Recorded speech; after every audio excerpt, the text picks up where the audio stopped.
Kenapa banyak trader bingung ketika membaca chart? Menurut saya, salah satu penyebabnya adalah karena mereka menganggap semua time frame memiliki kekuatan yang sama. Padahal tidak. Dalam cara saya membaca chart, setiap time frame memiliki hierarki. Bayangkan sebuah kerajaan. Ada raja, ada gubernur, ada jenderal, ada komandan, ada kapten, hingga prajurit. Masing-masing memiliki tugas yang berbeda. Begitu juga dengan chart. Bagi saya, monthly adalah king. Monthly memiliki otoritas tertinggi untuk menentukan konteks pasar. Pertanyaannya, kalau monthly adalah king, lalu siapa weekly, daily, 4 jam, 1 jam, sampai 1 menit? Weekly saya ibaratkan sebagai governor. Tugasnya menerjemahkan konteks yang sudah ditentukan oleh king. Kemudian ada daily sebagai general. Daily mengubah konteks tersebut menjadi struktur yang lebih jelas. Di bawahnya ada 4 jam sebagai commander.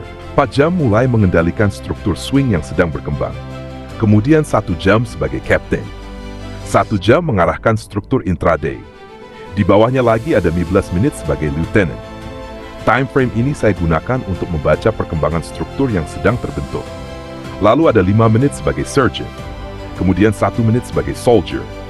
Soldier bukan yang menentukan arah peperangan. Soldier hanya menjalankan tugas di lapangan. Begitu juga 1 menit. Time frame ini memberikan detail paling kecil, tetapi bukan penentu konteks. Disinilah menurut saya banyak trader melakukan kesalahan. Mereka terlalu fokus mendengarkan prajurit, tetapi lupa melihat keputusan raja. Mereka entry hanya karena melihat sinyal di 1 menit atau 5 menit. Padahal belum memahami apa yang sedang diceritakan oleh monthly.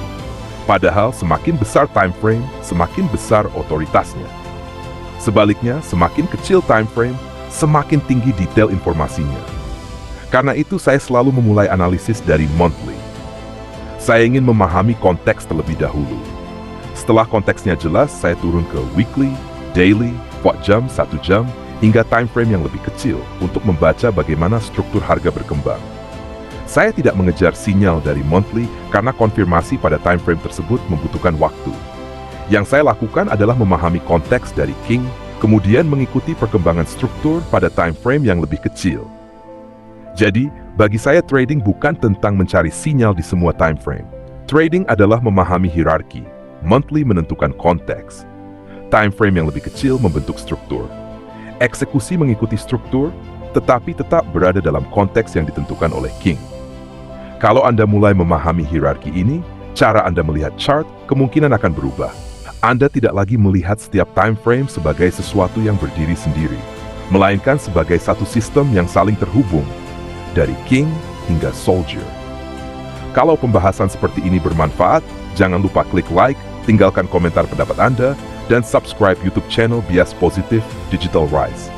Aktifkan juga lonceng notifikasinya agar tidak ketinggalan video berikutnya. Sampai jumpa di video selanjutnya.